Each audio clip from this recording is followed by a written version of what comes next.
Hi guys, welcome back to my channel. Recently I've been out playing with the Olympus system, in particular the Olympus OM10 that I got a few months ago now. I think I featured it on the channel a while back and I had a few problems with it. I'll get onto that in a little bit in the video. Maybe any of you guys might have had similar problems with 35mm cameras. I don't know. I'll quickly go through the kit that I was using. The Olympus OM10, I've got a 28mm lens on here, 50mm lens as well, a little bunch of filters that I'll take out. You can see them all in there, the usual suspects. And I've got a little tiny lens shade there in case I end up in some bright conditions. And this little gadget from Chino Tech. So I'm real low down on this puddle here. Look, you can see through the little tiny viewfinder that I've got. And in the bag is also some spare batteries, which we'll get onto in a little while, and a light meter as well, a little tiny pocket reflective light meter that I'll just put in the bag just in case the light meter goes or something on the camera. I'm not stuck, I can just use this if I need to. Now, if you're in the UK recently, you'll know that the weather's been pretty crap, or at least down the south. It is, I believe, all over England. It's been pretty bad, and it's going to continue to be stormy and rainy over the next coming week or so. So there's either one or two things. You either sit indoors and take pictures of dandelions and tulips or whatever, or you get out and embrace it and think, okay, how can I change my photography around? It's raining, it's stormy, it's windy, and that's what I've been doing for the past couple of weeks. And in particular, with the film stuff, I've been using Rodinal. And the reason I'm using this is because a lot of the film stuff I've been shooting in this sort of conditions, I've been pushing the film to get a bit more contrast, lose the midtones a bit, get those highlights out, pull those blacks down, stick it in Rodinal, get some grain, and I can get some grit and some contrast and grunt into some of the prints that I've been making. Contrasty, punchy looking prints, where what I'll do in these situations, I go off on a photo walk for myself and I'll end up looking for highlights in the scene. I'll be looking for anything where I can find highlights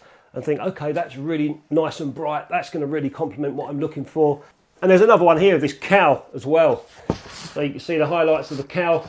I just metered on the highlights and let the blacks go into the abyss. That way I get that nice contrasty look. But when I'm pushing the film, it accentuates it, exaggerates it.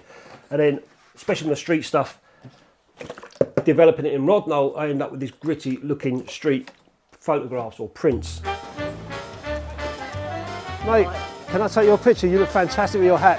I'm just doing some street work today. Oh yeah, go on. Let me come on the wall here.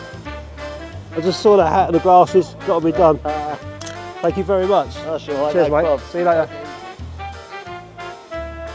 Mate, you look fantastic. I'm just doing some street work today, some portraits. Can I take your shot with your glasses and your hat? Yeah. Yeah, it goes a long way when you just compliment somebody like that. Give them a little compliment. Yeah, I can either say yes or no, but it's a funny thing, street photography.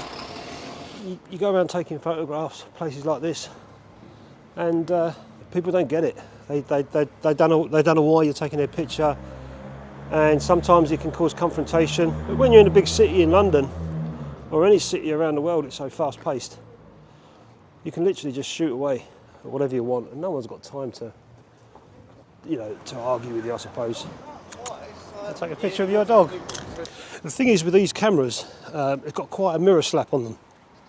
So you can't really do sort of, you know, covert street photography in a quiet area. As soon as you take a picture, someone hears the click, they turn around and wonder what you're just taking a picture of, or why you're taking a picture of them. So it's not an ideal camera for that sort of work, I don't find. Except my friend D.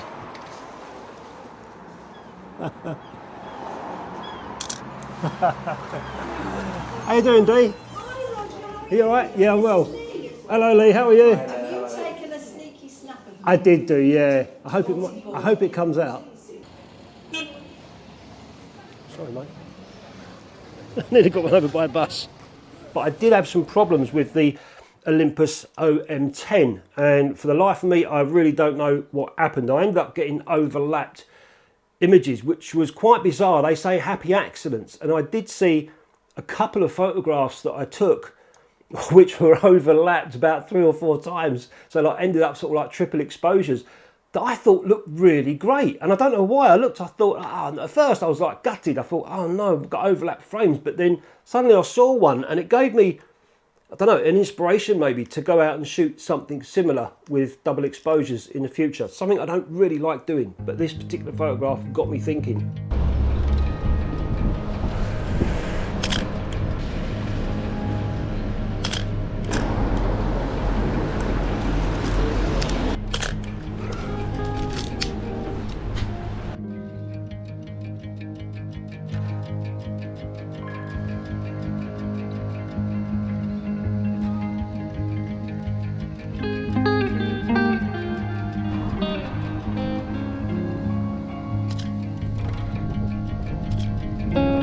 for a bird or something to come into the frame. Here we go, like so.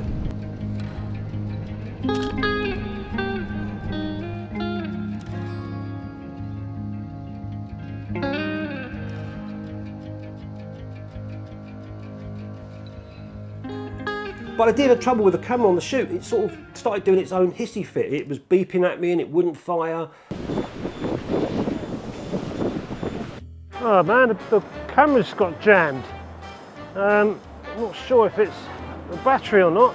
It's got jammed and started making a funny beeping noise at me. I took the batteries out, replaced them, and it all come back working as normal, and it has been working normal since. So it was only when I looked back on the video footage that I noticed that I left some of that leader sticking out, and I thought to myself, is that the reason why I'm getting this overlap problem? So I've never seen it before, so I went on to the Olympus OM10 manual, and sure enough, it says about loading the film not to have the leader excessively drawn out, as it says. So the only way to convince myself is try and replicate it, load the film exactly as I did and see what happens. I've never come across this before by loading a little bit more of the leader than usual. So all I've done was shoved it in there. As you saw in the video, I literally recorded what I did.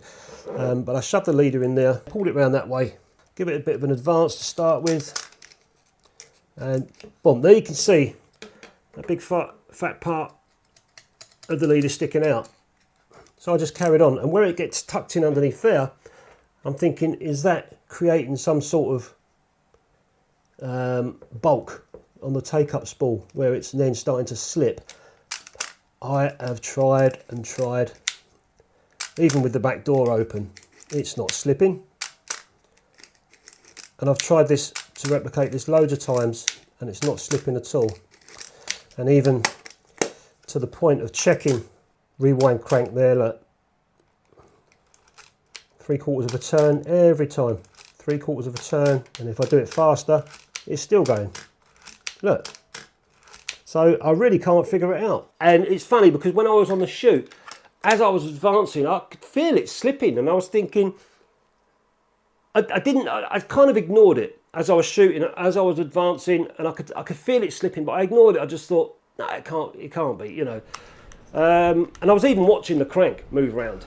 And the slow motion moment there, you just saw, I did notice a couple of times where the rewind crank didn't turn. And I just put that down to the film being a little bit loose inside. So just off camera there, I was starting to tighten the film up, thinking it was loose, because it had been turning all the way. Unbeknown to me, the film is slipping inside. I thought it was just a little bit loose inside the canister and needed tightening back up again, which often happens. I was disappointed more than anything to have all these double exposures, but a couple of them came out and really gave me food for thought. It's pretty rough and choppy out there. I've got my camera wrapped. Oh man, I need to get over that way. Whoa. Oh shit.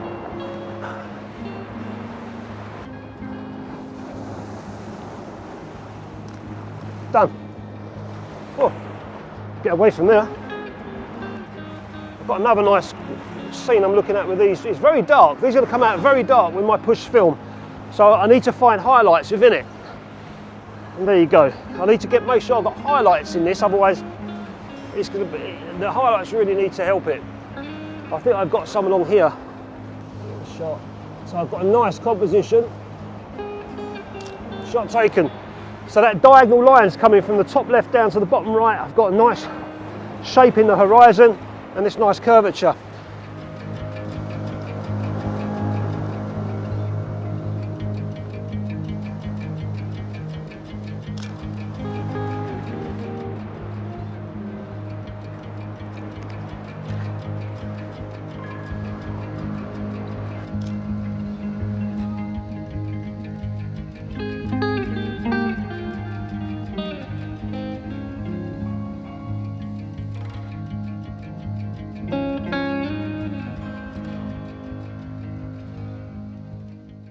So I enjoy this sort of photography, just walking around the streets. I haven't been down this area for quite some time. Yesterday, I was not getting bored, but I was just looking for new things, and it was sort of challenging me a little bit.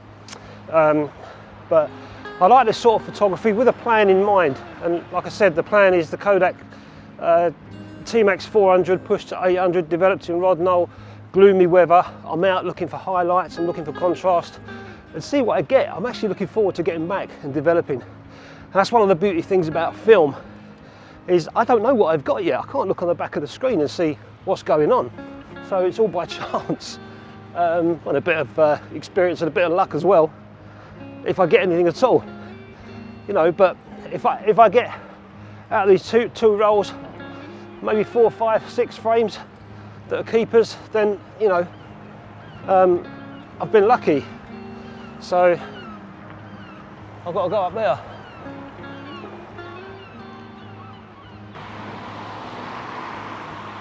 But I'll tell you what, go back 20, 30 years, that would have been bustling. People inside having a good time, having a drink before their Sunday dinner. Such a shame. Such a shame. Is it worth a picture? Let's see if we can see inside.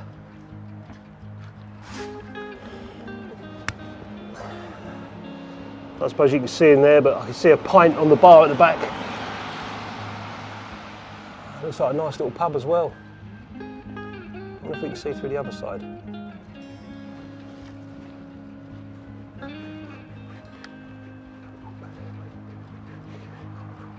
No, there's no letterbox. That's sad. And I'm pushing at 1/25 of a second now. Hopefully no cars get in the way. Got it. That'll do me. Yeah, such a shame. If you're living on a doorstep of a major city, it must be fantastic just to get out and walk down those streets. Where I live, it's not, you know, you are challenged a little bit with what you're taking photographs of, because you've done it all before in the past. But I often go out and try and document the streets and think, okay, I might have not got this shot before or that shot before. And I've got literally hundreds and hundreds of negatives of the towns where I live going over the last 15, 20 years. So to me, I've got a whole sort of catalogue of how my towns used to be. And for that reason, it's nice that I can just get out and go and shoot some more pictures in the same town of different things maybe, to keep that catalogue going. It costs a couple of rolls of film, but you know, at the end of the day, in 20, 30 years time, I'll have this whole catalogue of how it used to be years ago. So maybe that's something that you guys already do in your own towns, or maybe it's something that you might be interested in doing if you are sort of thinking, you know, you get that photographer's block in your own area and you think, I've done it all before, da da da da da. But you know, sometimes just getting back out there and with a reason and finding new things where you live is not that hard. It's challenging, but it's not that hard. As for the camera, I don't think it's broken. I've got a feeling the loading was the issue. It says it in the manual, and it's something that I've never noticed before. No, I've never even read anything like that. So, you know, I think it's good to put this out there on this video for anyone that may have the same problems. You know, check out you're loading your films. No one's ever told me that. I've never seen it before. So it's interesting to find out the hard way, but I got happy accidents out of it in the end, which might lead me to enjoy some double exposures or even quadruple exposures going forward. Cheers guys, thanks for watching. I'll catch you next time.